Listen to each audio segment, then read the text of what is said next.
உலகெங்கிலும் இருந்து இந்த நிகழ்வை பார்த்து கொண்டிருக்கின்ற சன் தொலைக்காட்சி நேயர்களுக்கு அன்பின் வணக்கம்.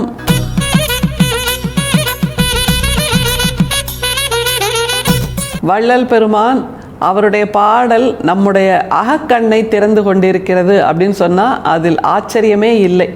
ஒவ்வொரு நாளும் ஒவ்வொரு விதமாக ஒளி கொடுக்கிறார், நம்முடைய அகக்கண்ணை திறக்கிறார் வள்ளல் பெருமான். இன்றைக்கி பார்க்குற பாடலில் நம்ம ஒளி அப்படின்ன உடனே எங்கே பார்ப்போம்? விளக்கில் பார்ப்போம், இல்லை வானத்தில் அண்ணாந்து சூரியனை பார்ப்போம். இந்த ரெண்டு தான் நமக்கு தெரிகின்ற ஒளியின் அடையாளங்கள், ஒளி இருப்பதாக நாம் நினைக்கின்ற இடங்கள். ஆனால் வள்ளல் பெருமான் தன்னோட பாடலில் 18 இடங்களில் ஒளியை காட்டுறார். இங்கெல்லாம் கூட இருக்கா அப்படின்னு நமக்கு ஆச்சரியமாக இருக்கும். அவர் சொல்லுகின்ற ஒவ்வொரு இடமும் வியப்பாக இருக்கிறது. அவர் சொல்லுகின்ற அந்த 18 இடங்கள் அவர் உணர்கிறார், அதுதான் ரொம்ப முக்கியம். அப்படி ஒரு உணர்தலை, உணரக்கூடிய ஒரு மனசை நாமும் உருவாக்கி கொள்ள வேண்டும். நம்முடைய மனசை அதற்கேற்றாற்போல் செதுக்கி கொள்ள வேண்டும். திரும்பிய இடமெல்லாம் ஒளியை பார்க்கின்ற மனசுன்னு ஒன்று இருக்குல்ல, அது இருந்ததுன்னா எதுவுமே குறையாக தெரியாது, எதுவுமே தவறாக தெரியாது, எதுவுமே கோணலாக தெரியாது. அதுதான் மிக முக்கியம். அப்படி கோணல்களற்ற ஒரு வாழ்க்கையை நாம் வாழ வேண்டுமென்றால் வள்ளல் பெருமான் சொல்வதைப் போல் இந்த 18 இடங்களில் நாம் ஒளியை உணரத் துவங்க வேண்டும் என்பதுதான் இன்றைக்கு அவர் நமக்கு தருகின்ற செய்தி.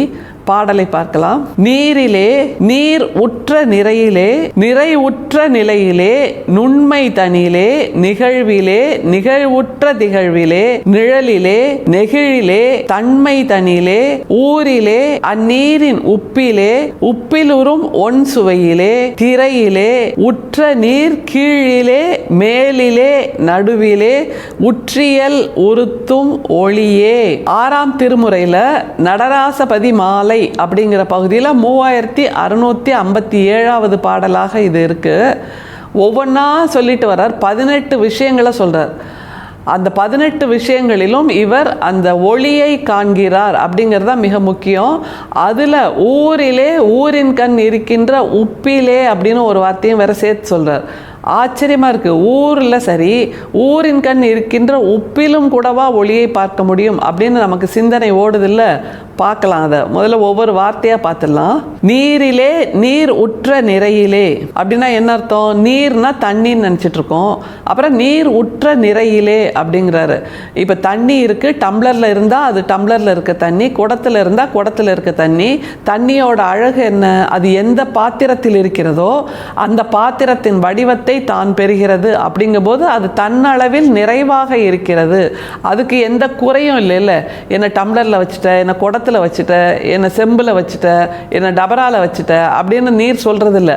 அது எந்த இடத்தில் இருக்கிறதோ அதற்கேற்றாற்போல் தன்னை பரப்பிக் கொள்கிறது. குறுகிய வாய் இருக்கின்ற வாட்டர் பாட்டிலில் வச்சோன்னா கூட அந்த தண்ணி அங்கே போய் ஒழுங்காக உட்காந்துக்கும்ல. டம்ளரில் வச்சாலும் உட்காரும், குடத்தில் வச்சாலும் உட்காருங்கும் போது அதுதான் எந்த இடத்திற்கு தான் அனுப்பப்படுகிறோமோ அதற்கேற்றால் போல் பரவிக்கொள்கின்ற அந்த நிலை, அது நீருக்கும் பொருந்தும், ஒளிக்கும் பொருந்தும். அது மிக முக்கியம். ஒளியை ஏற்றி வைத்தால் சிறிய அறையாக இருந்தாலும் சரி, அது சிறிய அறை முழுமையாக நிரப்பிவிடும். பெரிய அறையாக இருந்தாலும் நிரப்பும். அப்படிங்கிற அந்த பொது கணக்கில் நாம் இந்த பாடலை பார்க்க வேண்டும். ரெண்டுத்துக்கும் பொதுவாக இருக்கக்கூடிய ஓமையாக ஒளியும் நீரும் இருக்கிறது அப்படிங்கிற ஒரு புரிதலோடு இந்த பாடலை நாம் உள்வாங்க வேண்டும். நிறைவுற்ற நிலையிலே, நுண்மை தனிலே, அந்த தண்ணி அந்த அளவில் நிறைவாக இருக்குல்ல, அது ஒரு அழகு. அடுத்தது நுண்மை தனிலே. ஒரு டம்ளரோட தண்ணின்னு முழுமையாக பார்த்தால் அது டம்ளரில் இருக்க தண்ணி. ஆனால் அந்த தண்ணியோட ஒவ்வொரு ட்ராப், ஒவ்வொரு துளி, ஒவ்வொரு அணு அப்படின்னு பார்த்தா அதுவும் தன்னளவில் முழுமையாக தானே இருக்குது. சொட்டு நீர் அப்படிங்கிறோம், அரை சொட்டு, கால் சொட்டுன்னு இருக்கான்னு இல்லை. ஒவ்வொரு சொட்டுமே தன்னளவில் முழுமையானது தானே.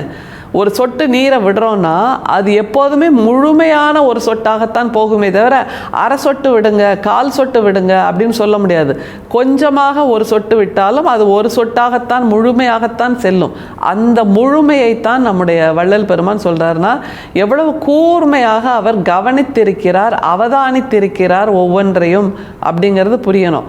அப்படின்னு ஒவ்வொன்றையும் கூர்மையாக கவனித்து இந்த பாடலை எழுதினாரானா ஞானத்தை அவர் தன்னளவில் பெற்றிருந்திருக்கிறார்.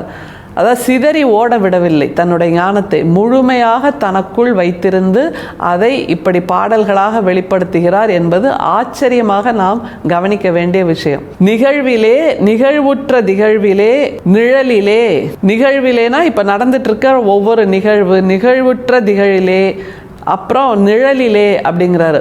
இது எல்லாத்துலேயும் வெளிச்சத்தை பார்க்குறார், இது எல்லாத்துலேயும் தன்மையை பார்க்குறாருங்கிறது தான் ஆச்சரியம். நிகழ்கின்ற ஒவ்வொன்றிலும் அவர் தன்னுடைய தேடலின் அடையாளத்தை பார்க்கிறார். நிகழ்விலே ஒவ்வொன்றும் நிகழ்ந்து கொண்டே இருக்கிறது, அதிலும் ஒளியை பார்க்கிறார். ஒரு இருளான சம்பவம் நடக்கிறது, அதிலும் ஒளியை பார்க்கிறார்.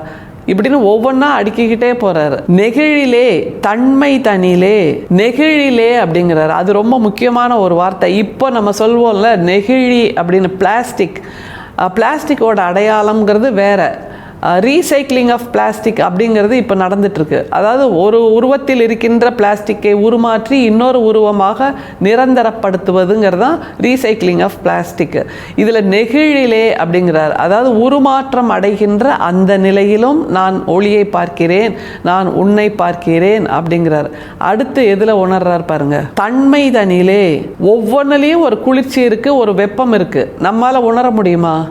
அதுக்கு கொஞ்சம் மனசை நிதானப்படுத்தணும். எல்லாவற்றையும் உற்று நோக்குதல்னு ஒரு வார்த்தையை சொல்லுவோம் தெரியுமா? அப்படி நிதானமாக உற்று நோக்கிவிட்டால் ஒவ்வொன்றுக்கும் நன்மையும் இருக்கிறது, தீமையும் இருக்கிறது. ஒவ்வொன்றுக்குள்ளும் தன்மையும் இருக்கிறது, நெருப்பும் இருக்கிறது. தன்மையும் இருக்கிறது, குளிர்ச்சியும் இருக்கிறது அப்படிங்கிறத நம்ம புரிஞ்சுக்கலாம். அப்படின்னு வரிசையாக சொல்லிக்கிட்டே இருக்கார். எப்படி நிறைவு செய்கிறார் பாருங்க. ஊரிலே அந்நீரின் உப்பிலே, உப்பிலிரும் ஒன் சுவையிலே, திரையிலே, உற்ற நீர் கீழிலே, மேலிலே, நடுவிலே. இது ரொம்ப முக்கியமான வரி. ஊரிலே, ஊரில் இருக்கின்ற உப்பிலே, அந்த உப்பில் இருக்கின்ற ஒன் சுவையிலே அப்படிங்கிறாரு. பொதுவாக நம்ம என்ன சொல்லுவோம் தெரியுமா? இந்த ஊர் தாங்க எனக்கு சாப்பாடு போட்டுச்சு, இந்த ஊர் தான் எனக்கு பசி ஆற்றுச்சு அப்படின்னு சொல்லுவோம்ல. அந்த ஒரு நன்றி அறிதல். அதாவது இந்த ஊரில் இருக்கின்ற இந்த மண், அந்த மண்ணில் இருக்கின்ற ஒன் சுவை அப்படிங்கிறது விதவிதமான நவ சுவை அங்கே இருக்குது, 9 வகையான சுவை அங்கே இருக்குது அப்படின்னு இல்லை. அந்த ஊர் அவருக்கு கருணை காட்டி இருக்கிறது அப்படிங்கிறது தான் மிக முக்கியம். அந்த ஊர், அந்த மண் கருணை காட்டி இருக்குன்னா அந்த ஊரில் இருக்கின்ற மக்கள் கருணை காட்டி இருக்கின்றார்கள். அப்படின்னா அந்த மக்கள் காட்டிய கருணை தான் வெளிச்சம் அப்படிங்கிறத நமக்கு சொல்லித்தரார். எவ்வளோ அழகான சிந்தனை இல்லை? திரையிலே உற்ற நீர் கீழிலே, மேலிலே, நடுவிலே. திரைனா அந்த நீரின் துகள், மேகத்தோட துகள். அப்படி சின்ன சின்ன சின்ன குட்டி மேகமாக அப்படி மேலே பாயும் இல்லை, சாரல் அடிக்குதுன்னு சொல்லுவோம்ல, அதுதான் திரை. அடுத்தது நீரிலே, நீரோட மேலே கீழே நடு அப்படிங்கிறாரு. யோசிச்சு பாருங்களேன், ஒரு ட்ராப்பு தான், அது கீழே விழும்போது கண்ணுக்கு தெரியாமல் வேகமாக விழுந்துடும். ஆனால் அதுக்கு ஒரு மேல் இருக்குது, நடு இருக்குது, கீழ் இருக்குங்கிறது எவ்வளவு நுண்ணிய பார்வையோடு நம்முடைய வள்ளல் பெருமான் இருந்திருக்கிறாருங்கிறத காட்டுது. இந்த வார்த்தைகள்லாம் தமிழ் இலக்கியத்திலே கூட மிக மிக புதுமையான வார்த்தைகள், புதுமையான படிமங்கள், புதுமையான சிந்தனைகள். அதை தாண்டி ஒரு ஞான கவிதை, ஆன்மீக கவிதை, ஒரு இறை தேடும் கவிதைன்னு வைத்து கொண்டால் கூட இந்த சிந்தனை எல்லாம் மிக புதுமையான சிந்தனைகள்ங்கிற அளவில் நாம் வள்ளல் பெருமானை உள்வாங்கிக் கொள்ள வேண்டும். ஆனால் நீரிலே, நீரோட மேல் கீழ் நடுவிலே அப்படிங்கிறார். எப்படி நிறைவு செய்கிறார் பாருங்க. உற்றியல் உறுத்தும் ஒளியே, உற்று இயல் உறுத்தும் ஒளியே அப்படிங்கிறார். இவ்வளோ படிமங்களை சொல்றாருல, 18 படிமங்களை சொல்லிட்டு வந்தாரு. இது எல்லாத்துலேயும் உற்று இயல் உறுத்தும் ஒளியே. உறுத்துனா என்ன அர்த்தம்? கண்ணில் ஏதாவது தூசி விழுந்துருச்சுன்னா உறுத்தும் தெரியுமா? அதை சொல்றாரா? அதை சொல்லவில்லை வள்ளல் பெருமான். உற்று இயல் உறுத்தும் ஒளியே அப்படின்னா இது எல்லாவற்றிலும் தங்கியிருந்து, ஒளியாகிய நீ உறுத்தும்னா இறுக்கமாக நிரந்தரமாக தங்கியிருந்து அப்படின்னு அர்த்தம். அப்படி இந்த பொருட்களிலெல்லாம், இந்த படிமங்களிலெல்லாம் அதனுடைய இயல்பாக இருந்து கூடுதலாக அதில் நிரந்தரமாக இருக்கக்கூடிய ஒளியாகிய அந்த அருட்பெரும் சோதி அதுதாங்க வந்து சேர்றார். அந்த அருட்பெரும் சோதியை வடலூரில் மட்டும்தான் பார்க்க முடியுமா என்றால் இல்லை.